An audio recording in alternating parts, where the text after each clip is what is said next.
Hey guys, this is Kilo, and as you can tell, I am still hiding out in my dining room from the sun that just will not go away. It's just relentless.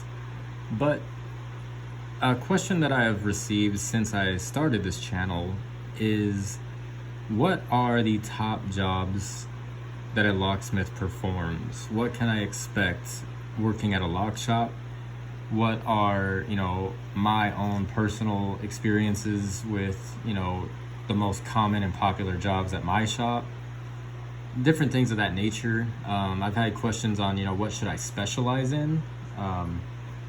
When you start out, you want to definitely specialize in something. Just, you don't want to go full service day one unless you have a lot of employees with a lot of experience, because you will burn out very quickly if you try and take, minimal experience and say, okay, I know enough about residential, I know enough about commercial, I know enough about cars, and you try to combine all these, you're gonna get overwhelmed. You're gonna take too many jobs. It's gonna crush you.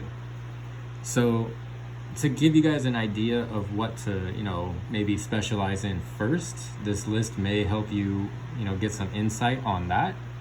What are the least popular calls that I get as a lock shop? What are the, least popular overall at, I've worked in lock shops in rural areas as well as very populated metro cities. I have worked all over, super packed cities, super small. I've even worked in tourist cities where, there's certain seasons where you get a lot of tourism, and then all of a sudden they all take off because the temperatures here get into the 120 range, so they head back to the East Coast in the summer, and then they come back in the winter where, it never gets below 70 at night. So just to kind of give you guys an overall idea here, I've put together this list for all of those questions. Anyone that has these questions, these are the top 7 locksmith jobs you'll be performing. And when I say jobs, I don't just mean going into the field. These could also be jobs brought to you in the shop. So with all of that said, we'll jump right into it. These are the top 7 locksmith jobs you can expect to be performing.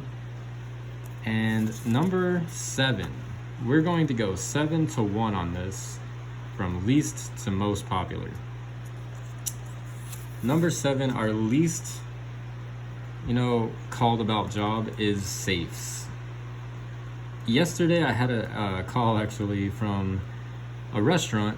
They had a safe, and it's a really old safe, as most, you're gonna learn this if you jump into the safe world. A lot of these companies, even if it's a brand new company that just built, their building yesterday, the safes in these places are just ancient. I don't understand why. Like, that should be like, really high up on your list of priorities is, having a really solid safe. And some of these are just like falling apart and they're breaking like all the time because they're really cheap safes. But yesterday I received a call on one from a little fast food restaurant here, and it's a chain store too. I was surprised. Their safe was just terrible. But basically what their problem was they could, use the handle and, lock their safe. They could push their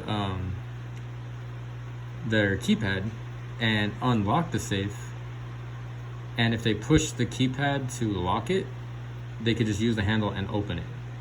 So it wasn't locking, it was unlocking, it wasn't locking. The safe handle was also about to fall off, just to show you guys just how used and abused the safe was at this restaurant. So that was probably my first safe call in about 6 days. So just to kind of give you an idea here, this whole list I kind of came up with. I just started from the beginning of this year till now, and I didn't go one by one because there's a lot, but I kind of just got an average, and this is the least called about job that I've received this year, is safes. So if you're going to jump into safes, know that a lot of safes are not going to be, coming your way. Sometimes if you want, you can offer, customers to bring their safes in if you don't want to travel to them. You can also, what some shops do, I worked at one shop where the owner really just wanted to make as much money as he could. He didn't really know a lot about locksmithing. He hired locksmiths like myself and others, and he knew nothing about safes, and he did not want to invest in any safe tools. He didn't want to work on any of that. But what he did was he set up an account where he would sell these safes out of a catalog, order the safes through the distributor, and have us load them up in our vans to go install them. And that's all we did. We just installed them. The distributor gave us their number, and all these safes, they have a code that we would show them to call up to get their combination, whatever. That's all they did. They just sold them and installed them at that shop. You could even think about doing something like that if you want to make extra money. Some towns, it's more popular to sell safes than others, so it was a really wealthy area. A lot of celebrities, a lot of business owners. When I say business owners, I mean like franchise owners, and a lot of really high profile residents. So safes were kind of huge money for that city, so I see why he wanted to sell them. He didn't want to pay us enough to become safe experts, because that shop, unfortunately, he didn't like to pay your worth there. So long story short, I left that shop. No real hard feelings. It's nice to work in a lock shop. At the end of the day, you want to put food on your table, and if you're going to spend several hours a day working, you want to make as much as you can. But that's another video. In this one, number 7, I would say safes. So if you are thinking of just being a safe guy, there is a guy in my area. He's about 6 towns over, and all he really does is safes. He's like the safe guru of this area, and he travels, because even in within 6 towns, it's not enough work to rely on safe work. He will travel hours to companies that need safe help and safe repair. So just know, if you're going to try and specialize in safes, I would definitely recommend this as something you add on to your current list later on. I wouldn't try and rely on this as a day trade, because you will have a lot of dead weeks. So number 7, we have safes. Number 6 on this list, home and business lockouts. So a lot of you are avid lock pickers, and you were wondering, some of you have even asked, if we're hiring, that you guys are amazing lock pickers. Some of you guys are, I've seen some of the videos you've sent me. They're awesome. You guys are picking locks in like seconds, right? Just to give you guys an idea, in the world of locksmithing, this is number 6 on the list. So you're not going to be picking a lot of locks. I get 3 or 4 calls in a rural area a week for lockouts. Home and business. It's not a big money maker in picking locks. It is a money maker, but it's not going to make you like a full paycheck unless you're going to charge $1,000 a lockout. You're not going to make very much money. Relying, as one viewer asked, if I just start a lockout business, if that's all I do, you're going to have trouble unless you're willing to travel and expand to like the entire state. Because depending where you're at, even I worked in a metro area with over 200,000 people, and we covered most of the city and surrounding cities, and I think I only picked 4 or 5 locks a week. And just to give you guys an idea of how big of a market that was, I still wasn't picking very many locks. So just to give you guys an idea. There's also a lot of competition in those areas, so you gotta, think about that too. You're not the only locksmith being called. Maybe one guy has it locked down. There's a lot of guys on Craigslist doing the lockout business. So, they just show up with a drill and then sell somebody another cheap lock that they throw on the door. So this is number 6. You won't be picking very many locks the way you might think you will. You'll be picking locks, but it's not going to be in, a setting where you're going to show up to a home every day, 5 times a day to pick their lock. So that is number 6 on the list. Some of you may be surprised by this, but that's just the facts of it. Lock picking in the locksmithing world is maybe 5% of the entire job. So next up on the list, number 5, I wrote down the automotive lockout. I get more calls on this type of lockout than the residential commercial. People are always locking themselves out of their car. They're, rushing into their job late. They're, right now it's really hot during a heat wave, and people are starting their cars while they're loading their groceries, and they, start their car, turn on their AC, close their doors. And a lot of these new cars, I don't know what it is about them, they're locking themselves automatically. Some of them do it when you put them in drive. Some of them just, I don't know why, they just kind of glitch out and lock themselves. And then the client doesn't even know this, and they're, loading their trunk. They close the trunk and they're like, oh no, I just locked myself out. This is double the residential commercial call. You're gonna do pretty much, whatever you think you're gonna be doing for residential commercial, just double that number. Like I said, I do about 3 or 4 a week, maybe 5 lockouts for that side. For automotive, I get calls daily. It's not a huge call, but it is a daily call. Residential commercial lockouts are not daily. It's just kind of here and there. So this also, a lot of tow companies are doing this. Again, a lot of Craigslist guys, they buy a reach tool off, Amazon, and they're like, I could do this. I could do this all day. And you'll show up to some cars where, one of the Craigslist guys couldn't get into the car, and I've seen them straight fold corners of doors over and just remove all of the paint on the corner of someone's car, and they can't get into the car. Make sure you guys are calling a licensed locksmith. Don't just call the guy that's $20 on Craigslist. He's gonna cost you a lot more than $20. So next up on the list, installs. I wanted to write this a couple of different ways, but I left it like this because it's not just commercial and residential installs that you're going to be doing. Sometimes customers are going to bring in old gumball machines. They're going to bring in vending machines. They're going to have you show up to these things. You're going to show up to safes again. If your shop sells safes, even like I said, at the shop like I had worked at, we didn't service them, but we did install them in people's homes.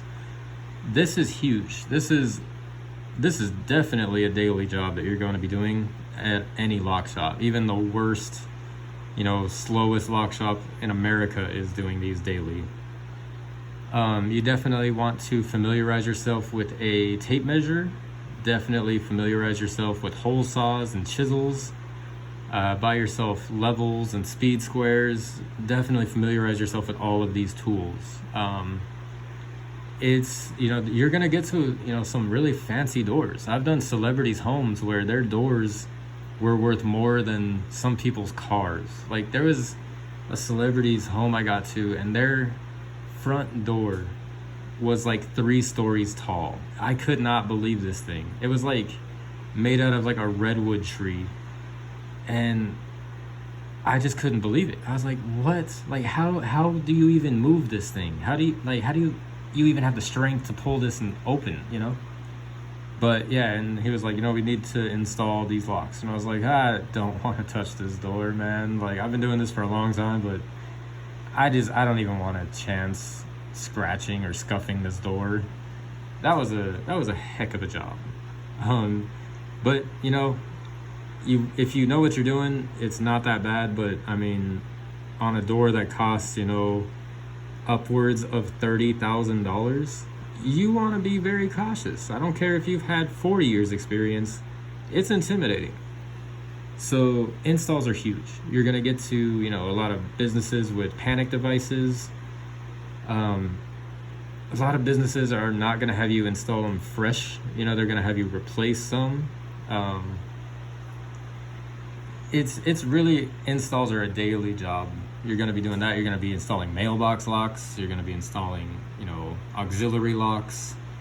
You're gonna, you know, like chain locks you're gonna put on, like the door guardian. You're gonna install those for parents with, you know, smaller children, or, you know, they have a pool in their backyard. They don't want anyone opening it up and letting their pets run out, whatever it is. Installs are huge. This is one of the most common calls that you're going to be doing as a locksmith. So definitely really high up on the list there. So the third most popular call, residential commercial rekeys. This could easily be our top call. So the this one and the next one are pretty much tied in volume, you know, of just the calls we receive. This one's huge. This is my daily, this one is pretty much my bread and butter. This is what I make my living doing, is residential and commercial. This is what I live by. And there's another aspect of locksmithing that I'll get into next in the next one, but residential commercial is going to be every day, multiple times a day. You will sometimes find yourself rekeying 5 or 6 homes a day, and then a couple of businesses. Especially nowadays with the Airbnb trend going on, I find myself having to go out and fix smart locks a lot. And funny enough, the most common thing that I've been noticing is clients will, you know, they're trying to rekey their smart lock and they just don't insert the key all the way. And I'll show up and, you know, they rekey it to a key that wasn't pushed in. So if I take their key, if they still have it, I could just insert it to, you know, different, you know, depths until I find the you know, the spot that they keyed it to. So that is kind of a pro tip for you guys. You don't have to worry about trying to pick over a smart lock if they have their key. Sometimes you get away with it. Many times, you know, just in the last few months, that's what I've done. Like, they've showed up and they're like, my key doesn't work, I don't know what happened, and I'll just barely put the key in, or I'll just have it, you know, the shoulder barely not touching, and I'll be able to turn the lock over. So that is something to check before you guys start drilling or trying to, you know, bypass these smart locks. Definitely huge amount of the job. This is like 90% of my job is residential and commercial rekeys. This is all day long. This is also, I didn't add this in the list, but master keying will fit into this, mostly on the commercial side. If you're in a town with a lot of country clubs, if you're in a town with, you know, just a lot of, sometimes like a lot of hotels are going to cards, you know, card access and everything now. That's an access control video we'll talk about later. Master keying is pretty high, but it falls kind of under the rekey category, so I didn't want to make two on kind of the same job. But yeah, definitely this is gonna be what you do every single day, so get ready for it. This is, like I said, easily this could be at the top of the list, but that is number 3 on our list today.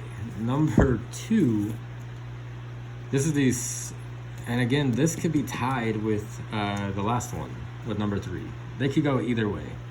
I wrote it this way because just in the last week, we've had a really big spike in automotive calls. And part of this, I want to just let you guys know, is probably skewed because one of our locksmiths in our area, who's been here for 30 years, retired. So it kind of just left me up here by myself, which is cool for me, you know.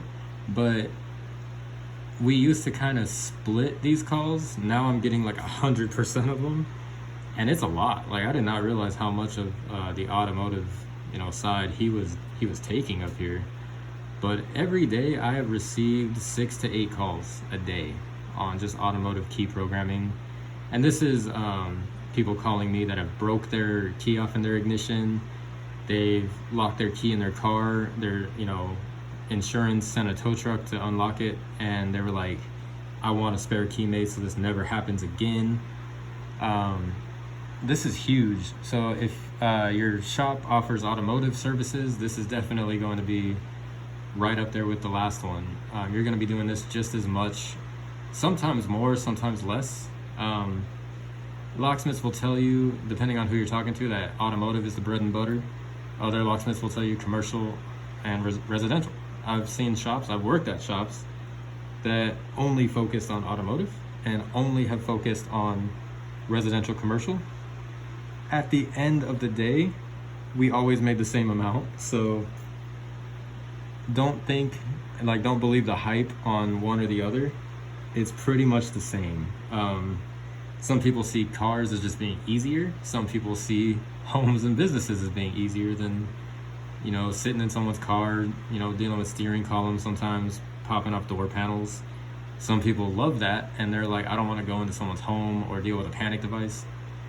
It's the same. Like, your paycheck is going to end up the same in either one.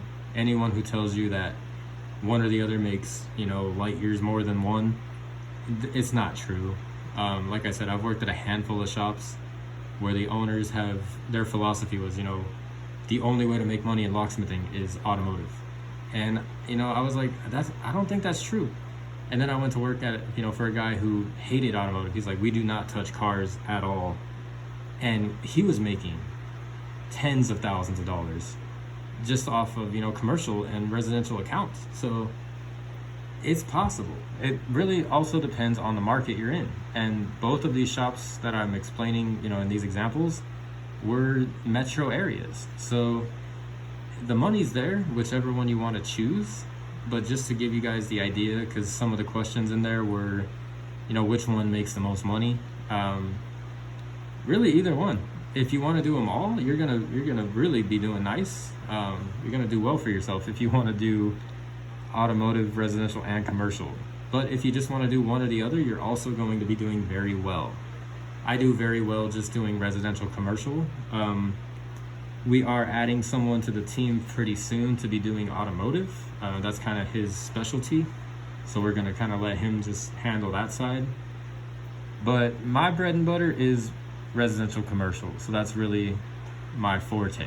So, and like I said, again, just to reiterate it, this could easily have been number 3 and the commercial residential side could have been number 1. Just because that guy happened to leave and he was mainly the car key guy, I've been getting these calls. So the year's not over. By the end of the year, I may end up having this be, my number 1 and this being number 2, or this being 2 and this being 3. So definitely these are pretty much what you're gonna do all day long. So just get ready for these. And number 1, key copies. I know it sounds funny, right? You're gonna think, those are your bread and butter. Job-wise, there have been days where we didn't get a call for a rekey. There are days where we didn't get a car, but every single day at a lock shop, you will cut hundreds of keys. So this is by volume. And I know this is pretty funny that I made this number 1, but if you think about it, it is a job you're going to be performing, and you're going to perform this hundreds of times a day, where you're going to do a rekey, maybe, 4 to 8 locks on average per home, 4 or 5 times a day, maybe 6 times a day. You are going to cut. I've had commercial accounts come in and they're like, hey, I need 40 of this key and 50 of this key and 20 of this key. And that's just one customer. We've had days where there has been lines down the street and around the block just waiting for key copies. We have sold, every day, like, you walk out of there with hundreds of dollars in, even on a slow day, you're making hundreds off of key copies. this is what you're going to be doing. So, you know, if you're new at your lock shop and, you know, everybody's told, you know, you're going to be cutting a lot of keys, you just get ready, because it's not as easy as just throwing it in a duplicator and duplicating it. Sometimes there's certain keys that can only be cut on a code machine. So you don't want to just duplicate every key that comes in. There's certain keys that can only be cut on certain types of key machines. Medicos, for instance, will have a certain type of key machine you'll learn about. Flat keys, bit keys, those are cut on specific machines. This is huge. This is you're gonna be doing this a lot. I also wrote stamping, because I've had days where I'll have 4 or 5 rekeys, you know, a couple cars, whatever I'm doing, a couple lockouts.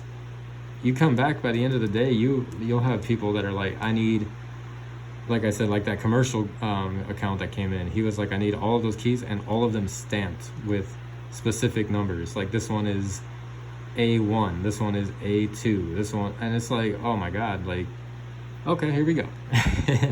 You know, sometimes they just have weird codes that only they know about. You're gonna be doing this all day long, every single day.